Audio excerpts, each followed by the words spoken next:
ओम नमः सिद्धम सजात्म स्वरूप परम गुरु शुद्ध चैतन्य स्वामी ने नमः। श्री ज्ञानसार जी अष्टक 29 भाव पूजा गाथा पहली। तयांबसा कृतस्नानः संतोष शुभ वस्त्रभृत विवेक तिलक भ्राजी भावना पावनाशयः। जल ले दया का स्नान कर संतोष उज्ज्वल चीरधर निज बालक सुविवेक रूपी तिलक से संयुक्त कर। आशय परम पावन हृदय की शुद्धतम हो भावना। तुम रोज निज सुविशुद्ध आत्म की करो शुभ पूजना।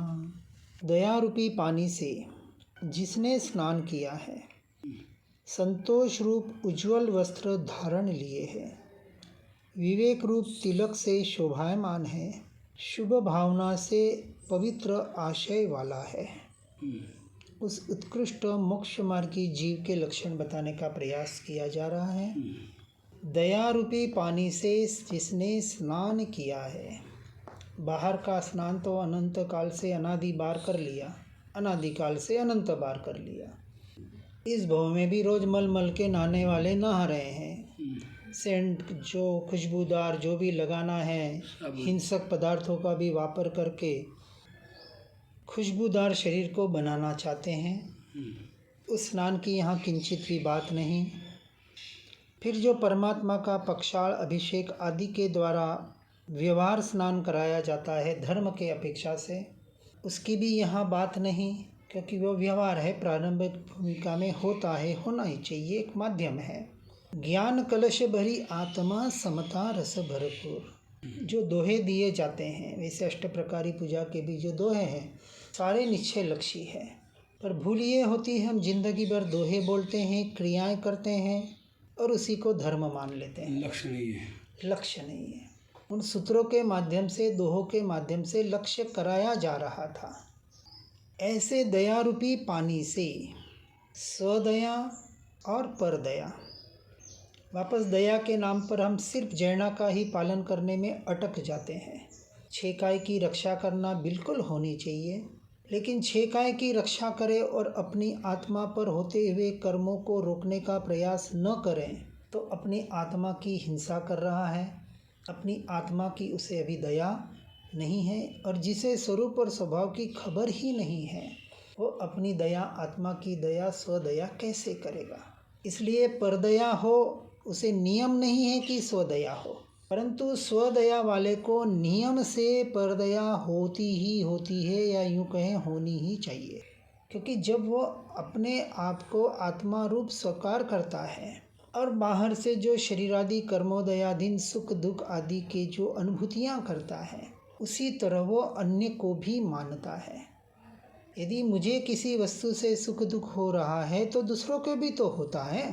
इसका विचार करके शरीर आश्रित दया का पालन वो जीव करेगा, बिल्कुल होगा। और यहाँ जिसने अपनी स्वदया को अर्थात अपने स्वरूप और स्वभाव को जान लिया, जो अपनी आत्मा को कर्मों से बचाने का प्रयास करने रूप स्वदया कर रहा है, इससे बड़ी कोई दया नहीं है आत्मा की। अनादि काल से पुण्य के नाम पर अपनी आत्मा की हिंसा ही की है, क्योंकि पुण्य होना बात अलग है और पुण्य में धर्म मानना, संवर निर्जरा मानना, ये बात अलग है।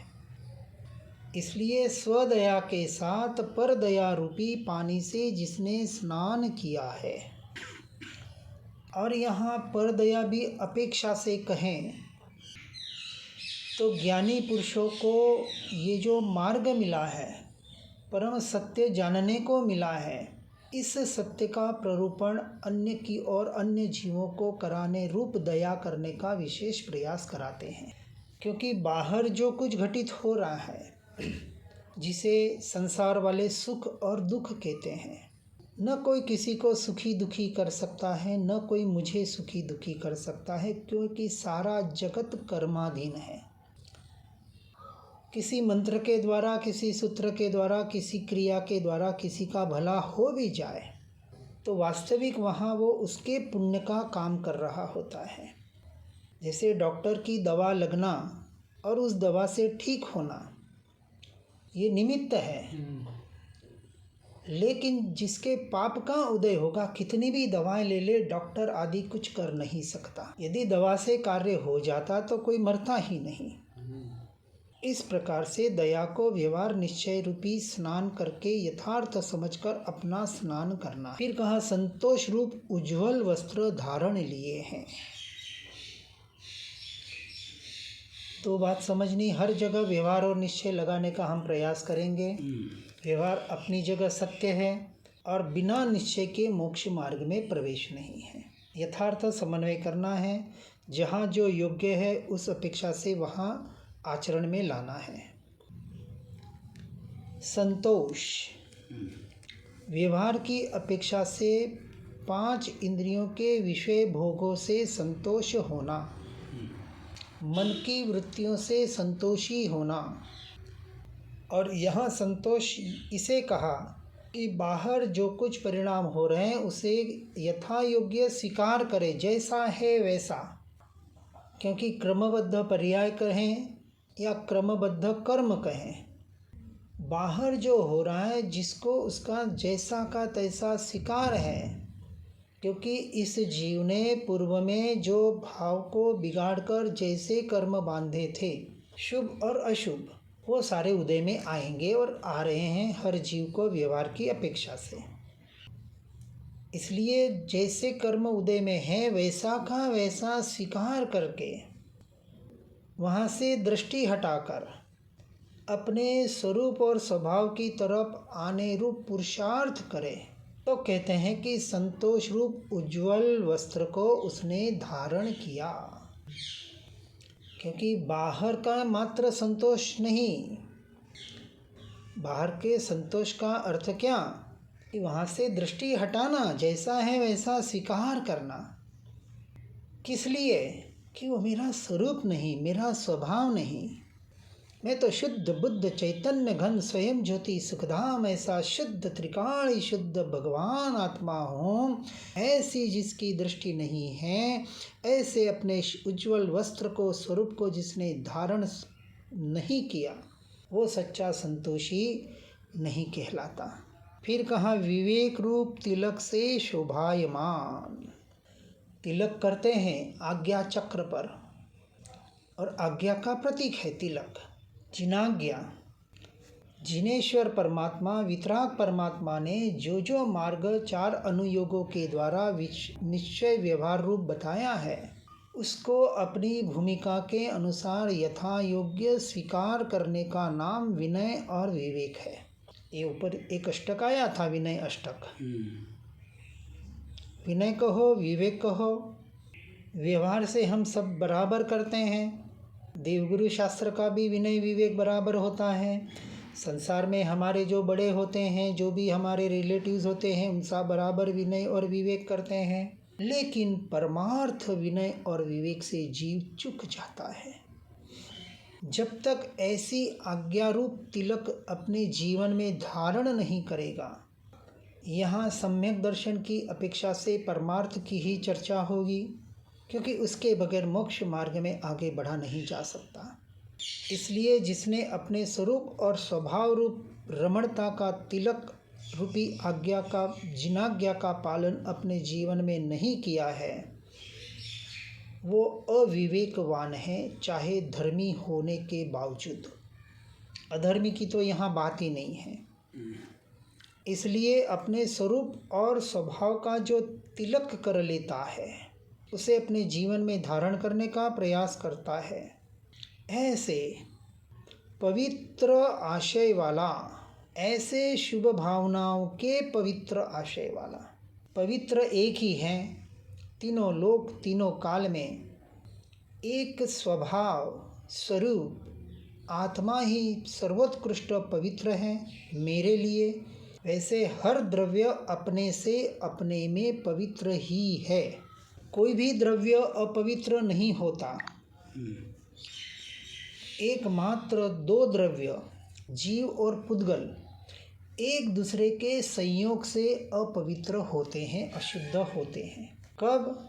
और उसमें भी मूल भूमिका दोष जीव का है, पुद्गल का नहीं है। पुद्गल नहीं कह रहा है कि हे जीव तू मेरे में, मैं मेरा अपना कर, तू मुझे संवार सजा, तू मेरा ख्याल रख। पुद्गल कुछ नहीं कह रहा है। हमारे भावलिंगी मुनिराज, द्रव्यलिंगी मुनिराज भी जो परिशो उपसर्ग सहन करते हैं और जिनके होते हैं, उन्हें शरीर की कुछ पड़ी ही नहीं है और फिर भी सर्वोत्कृष्ट साधना हो रही है। इसलिए ये बात बिल्कुल गलत है कि शरीर सही होगा तो आत्मा की साधना होगी। इस कुबुद्धि को अपने भीतर से निकाल देना। हाँ, प्रारंभिक अवस्था में भूमिका में कहाँ है, तो जब अभी शरीर स्वस्थ है तो अपना काम कर लो ना। क्यों इंतज़ार कर रहे हैं कि अस्वस्थ होगा फिर देखेंगे, और फिर तो होना ही नहीं है। बात को बराबर समझने का प्रयास करना है। गाथा दूसरी। भक्त श्रद्धान घुसृणो मिश्र पाटी रजद्रवी नव ब्रह्मांगतो देवं शुद्धमात्मानमर्चये। भक्ति तथा श्रद्धान चंदन युक्त केसर रस भरो नव ब्रह्मवाण स्वरूप न अंगों की फिर पूजा करो। भीतर छिपी जो आत्मा वही देव है, पूजो उसे, चैतन्य रूप स्वरूप ही है और तू पूजे किसे। क्या कह रहे हैं? भक्ति और श्रद्धारूप केसर मिश्रित चंदन के द्वारा शुद्ध आत्मदेव की 9 प्रकार के ब्रह्मचर्य रूप 9 अंगों की तू पूजा कर। ये जो अष्ट प्रकारी पूजा है उसको निश्चय की अपेक्षा से बता रहे हैं, और इसके ऊपर उपाध्याय यशो विजय जी का ही एक स्तवन है उसके ऊपर है। अभी डायरी आएगी उसमें लिखा है। यहाँ क्या कह रहे हैं? शुद्ध आत्मदेव की बाहर प्रतिमा की तो अनंत बार कर ली। इस भाव में करने वाले रोज करते हैं, बिना पूजा के मुंह में नहीं पानी नहीं डालने वाले कितने साधक हैं, लेकिन वो भी सच्चे धर्म को नहीं जानने की वजह से मात्र बाहर की क्रियाओं में उलझे हैं। उनके लिए ये बहुत बड़ी बात समझने जैसी है कि चंदन के द्वारा, चंदन की जो शीतलता है वैसी शीतलता मेरे में है, वैसा मेरा स्वभाव है। ऐसे स्वभाव की साधना शीतल गुण जेह मारया, शीतलता मेरा स्वभाव है। जैसे पानी का, चंदन का स्वभाव शीतलता है। पानी कितना भी गर्म कर दो, 100 डिग्री टेम्परेचर के बाद तो भाप होती है। ऐसा उबलता पानी अग्नि में डालेंगे तो भी अग्नि को बुझाने का काम करेगा। इसलिए ब्रह्म रूपी आत्मा में चर्या रूप बाहर के नववाड़ के आचरण के द्वारा अपने शुद्ध आत्मा देव की 9 प्रकार से पूजा करना, इसका नाम 9 अंगी पूजा कहा। और ऐसी भक्ति और श्रद्धा अर्थात व्यवहार निश्चय के द्वारा, निश्चय वाले व्यवहार के द्वारा जब तक तू पूजन नहीं करेगा तब तक तू संवर का भी अधिकारी नहीं है। पूरी गाथाएं निश्चय लक्ष्य वाली है। अर्थात व्यवहार करते करते जीव अभी थका नहीं है, और उसमें मूल प्रयोजन बात यह है कि उसे निश्चय की खबर भी नहीं है। निश्चय का पता चल जाए तो हो सकता है कि उसमें से जीव आगे बढ़ने का प्रयास करे। गाथा तीसरी। क्षमा पुष्पस्त्रजं धर्मयुग्म क्षौमद्वयं तथा ध्यानाभरणसारं च तद्गेवी निवेशया। देखो, द्रव्य पूजा और भाव पूजा कहते हैं। भाव पूजा का अर्थ ये नहीं है कि सूत्रों के अर्थ भाव सहित बोल के भाव पूजा हो गई। पहली बात तो लोगों को सूत्र पता नहीं होता है। किसी को पता हो तो उसका अर्थ पता नहीं होता है, अर्थ पता हो तो भाव पता नहीं होते हैं, और भाव भी आ जाए तो उस बाहर के अर्थ को, भावों को ही भाव मान लेते हैं। वो भाव पूजा नहीं है। जहाँ भाव शब्द है वहाँ आत्म भाव को समझना है। चाहे भाव पूजा कहें, भाव सामायिक कहें, भाव प्रतिक्रमण कहें, भाव प्रत्याख्यान कहें, जहाँ भाव शब्द है वहाँ आत्मा की दृष्टि समझने का प्रयास करना। माला सुगंधित पुष्प की रूपी क्षमा की नित चढ़ा, निश्चय तथा व्यवहार रूपी वस्त्रद्वय निज हित चढ़ा, सद ध्यान रूपी श्रेष्ठ भूषण कंठ में आरोप कर, आनंद पाओ यो निजातम देव अंग सुपूज कर। उस शुद्ध आत्मदेव को क्षमारूप फूल की माला अर्पण कर, पुष्प पूजा, निश्चय और व्यवहार धर्म रूप 2 वस्त्र तथा ध्यान रूप श्रेष्ठ अलंकार अर्पण कर। क्या कह रहे हैं भाव पूजा में? क्षमारूप फूल की माला अर्पण कर, इसको शुद्ध आत्मदेव को, है ना, गाथा में लिखा है। उस आत्मदेव को अर्थात अपने स्वरूप और स्वभाव की दृष्टि जब तक नहीं करेगा तब तक क्षमा धर्म प्रकट ही नहीं है। क्षमा करना और क्षमा मांगना ये धर्म नहीं है, ये व्यवहार धर्म ठीक है, व्यवहार में है उनके लिए।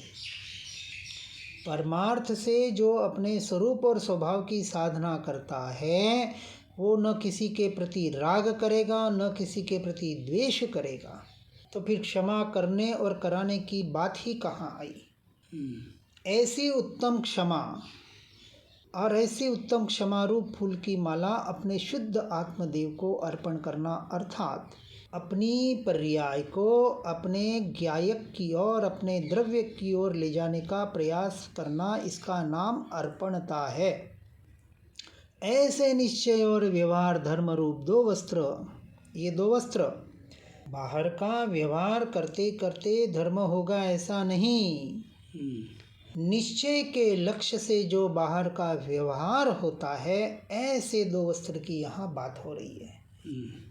और उसके बाद ध्यान रूप श्रेष्ठ अलंकार अर्पण कर, अर्थात परद्रव्य प्रभावों से छूटकर जब स्वभाव का आश्रय होता है और अपने स्वरूप का चिंतन विचार करते करते उसमें लीनता के द्वारा ध्यान और कायोसर्ग घटित होता है, ऐसे श्रेष्ठ अलंकार को अर्पण करने की यहाँ बात है।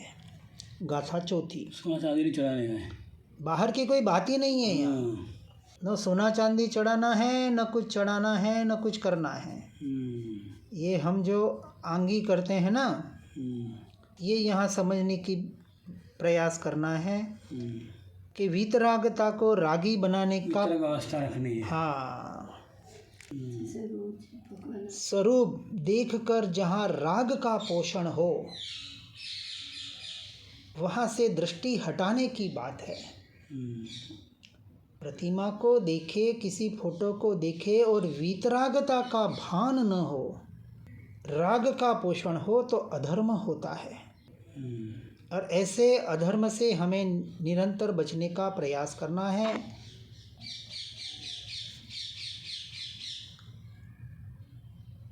गाथा 4।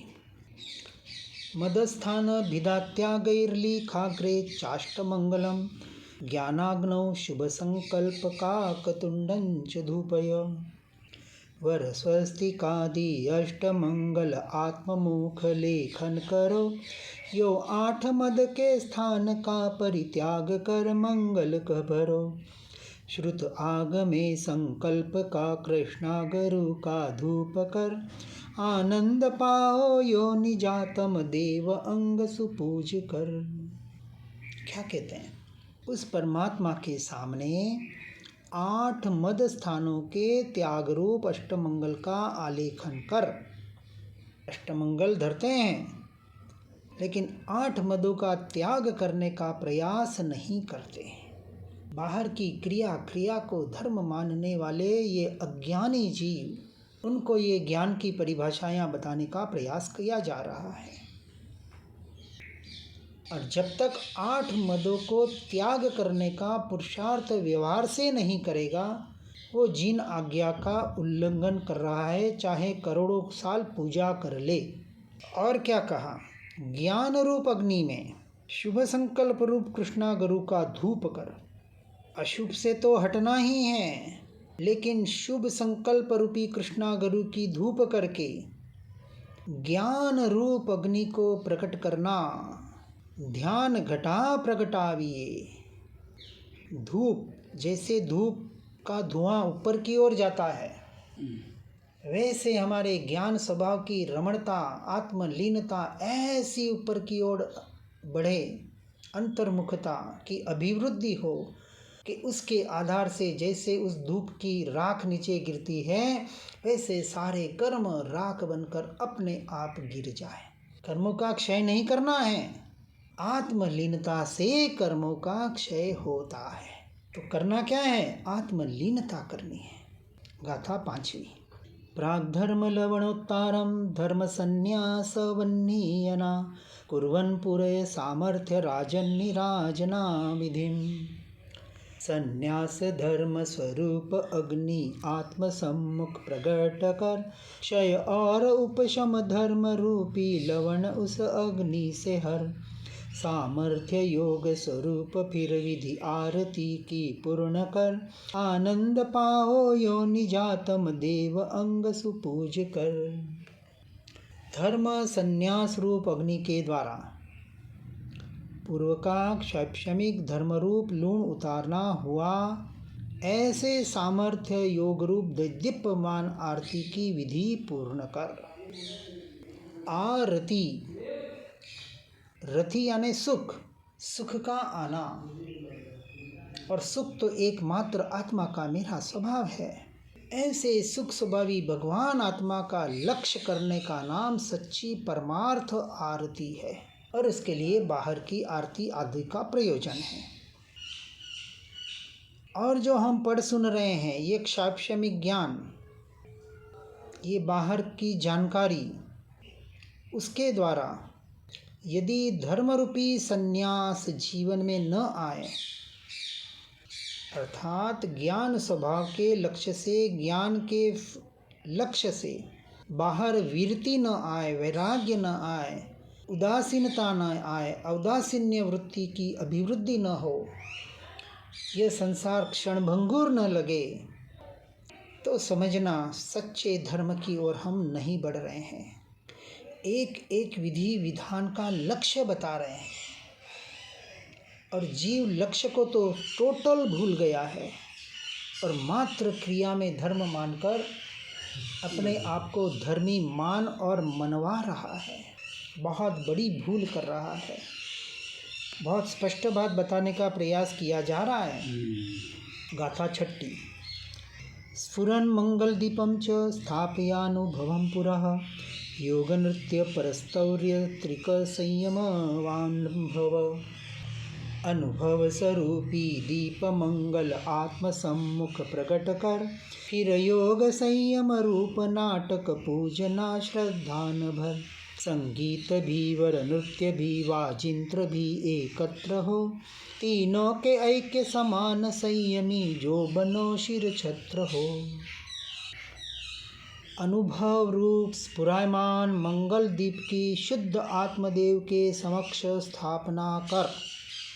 मम को गलाने वाला मंगल, और मंग, मम यानी मैं मेरापना, बाहर से गलाने वाला, और मंग अर्थात सुख, मंग को लाने वाला, ऐसा दीपक, प्रज्वलित ज्ञान दीपक, मेरी आत्म ज्योति, मेरा स्वरूप, मेरा स्वभाव जो मैं हूँ, ऐसे अपने अनुभव रूप स्फुरायमान, स्वसंवेदन प्रत्यक्ष आत्मा की अनुभूति से स्फुरायमान ऐसा मंगल दीपक शुद्ध आत्मदेव के समक्ष उसकी स्थापना कर, अर्थात अपनी पर्याय को निरंतर अपने शुद्ध आत्मदेव की ओर मोड़ने का जो चैतन्य प्रकाश है उसके द्वारा अपने स्वरूप स्वभाव की ओर ले जाना, इसका नाम है दीपक पूजा।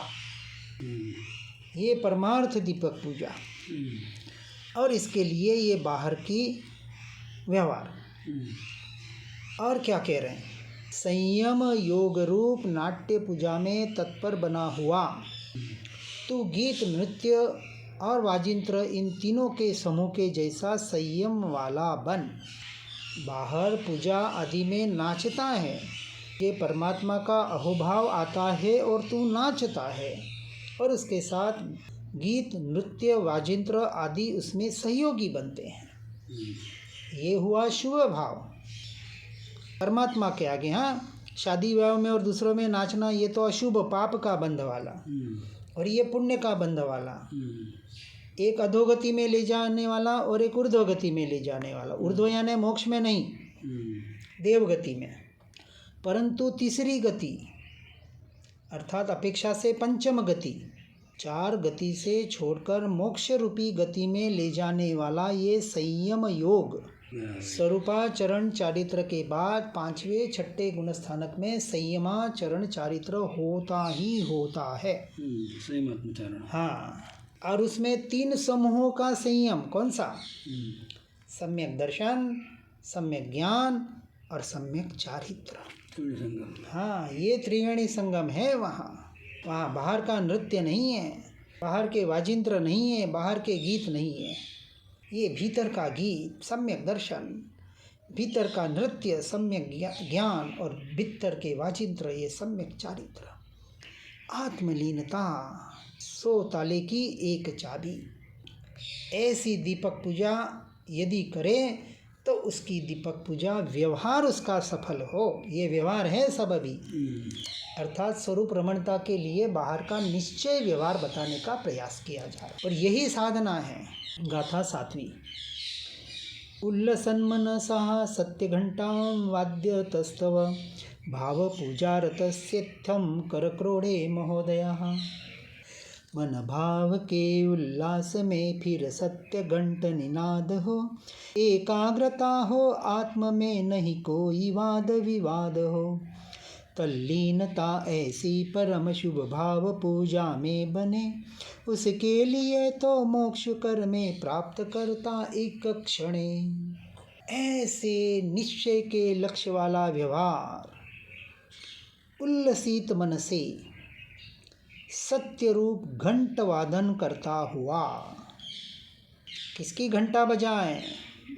भगवान को जगाने के लिए नहीं, अपने स्वयं के भावों को, आत्म अभिवृद्धि को जगाने के लिए कि हे परमात्मा, ये घंटनाद के द्वारा मोह माया के नींद में अनादिकाल से सो रहा था, अब उस सोए हुई पर्याय को अब मैं जगा रहा हूँ, अब मेरी पर्याय जाग चुकी है।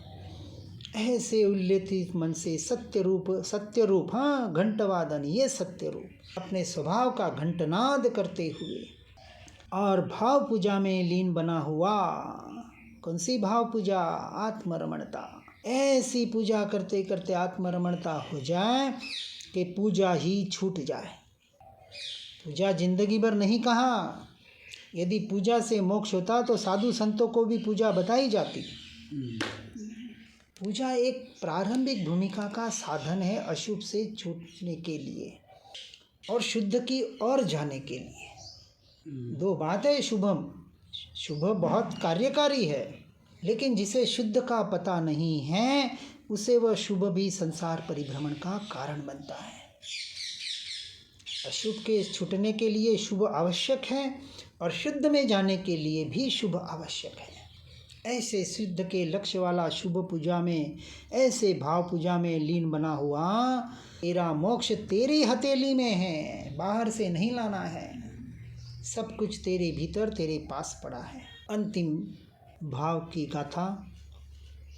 द्रव्य पूजोचिता भेदोपासना गृह मेधिनां, भाव पूजा तु साधुनां भेदोपासनात्मिका। है 2 प्रकारे द्रव्य भावे शास्त्र में पूजा कही, है द्रव्य पूजा तो गृहस्थों के लिए मानो सही, पर साधु जनगण के लिए तो भाव पूजा योग्य है। कर भाव पूजा मोक्ष पाते यत्र शिव पद भोग्य है। गृहस्थ को भेदपूर्वक उपासना रूप द्रव्य पूजा योग्य है, अर्थात भाव पूजा की अभिवृद्धि के लिए द्रव्य पूजा गृहस्थों के लिए 5वें गुणस्थानक तक बताई गई है। लेकिन छठे गुण स्थानवर्ती भावलिंगी मुनिराज, इसलिए यह भावलिंग और द्रव्यलिंग, द्रव्य और भाव का भेद समझना है। द्रव्य अर्थात मन वचन काया से होने वाली क्रिया, ये हुआ द्रव्यलिंग, और भाव अर्थात अपने स्वभाव की ओर जाने रूप भाव पूजा। इसलिए साधुओं को अभेद उपासना रूप भाव पूजा ही करने योग्य है, अन्य किसी पूजा की आवश्यकता नहीं है, किसी क्रिया की आवश्यकता नहीं है। अभेद यानी पर्याय, ये बाहर का भेद तो छोड़ो, लेकिन जो द्रव्य गुण पर्याय का भी जो भेद है, दर्शन ज्ञान चारित्र आदि का भी जो भेद हैं, इन सभी भेदों से पार अभेद अखंड एक त्रिकाणी ध्रुव तत्व चैतन्य स्वभावी भगवान आत्मा, उसकी उपासना। उपासना का अर्थ क्या? आसना, उप यानी समीप और आसन यानी ग्रहण करना, बैठना। हाँ, बैठना। अपनी आत्मा के स्वरूप और स्वभाव के समीप स्वयं में बैठने का नाम यहाँ परमार्थ उपासना कहा। और ऐसी अभेद उपासना, यह भाव पूजा ही साधुओं को योग्य है। इसके अलावा दूसरी वहाँ कोई कार्यकार नहीं है, और गृहस्थ को उसका लक्ष्य होता है, उसकी साधना होती है। चौथे में निश्चय होता है, श्रद्धान होता है। पांचवें में आंशिक पर का त्याग होता है और आत्मा की लक्ष्य की शुद्धि की वृद्धि बढ़ाते जाता है। और 11वीं प्रतिमा में परद्रव्य परभाव संसार से संपूर्णतः छूटकर साधु संतों के साथ, भावलिंगी मुनियों के साथ रहकर अंतर्मुहूर्त आत्मा रमणता अर्थात उस अभेद उपासना की वो अभ्यास करता है। और साधुओं को अभ्यास नहीं है, भावलिंगी मुनियों को तो सिर्फ अंतर्मुहूर्त आत्मलीनता है, और वही योग्य है, ये यहाँ बता रहे हैं। तो ऐसे अभेद उपासना रूप भाव पूजा जो साधुओं को होती है, मुनियों को, निर्ग्रंथ मुनिराजों को, भावलिंगी मुनियों को होती है, जिसके द्वारा वो शुद्धोपयोग और 8वें गुणस्थान के ऊपर क्षपक श्रेणी चढ़कर पर्याय में केवल ज्ञान को प्रकट करते हैं और आयुष्य कर्म पूरा होकर मोक्ष गति को प्राप्त करते हैं। ऐसा व्यवहार निश्चय व्यवहार रूप यथार्थ समन्वय करके उसका लक्ष्य बनाकर हर साधक को उस रूप आगे बढ़ने का प्रयास और पुरुषार्थ करना चाहिए। सभी जीव ऐसे मोक्ष मार्ग में आगे बढ़ें, इसी भावना के साथ ओम नमः सिद्धम। जिन वाणी के ज्ञान से हो सम्यक श्रद्धा, हो चारित्र महान, हो पाऊँ पद निर्वाण। निज निधि निज में बताई, यह अनंत उपकार है, उसके लिए जिन वाणी माँ को वंदना शतवार है, वंदना शतवार है, वंदना शतवार है।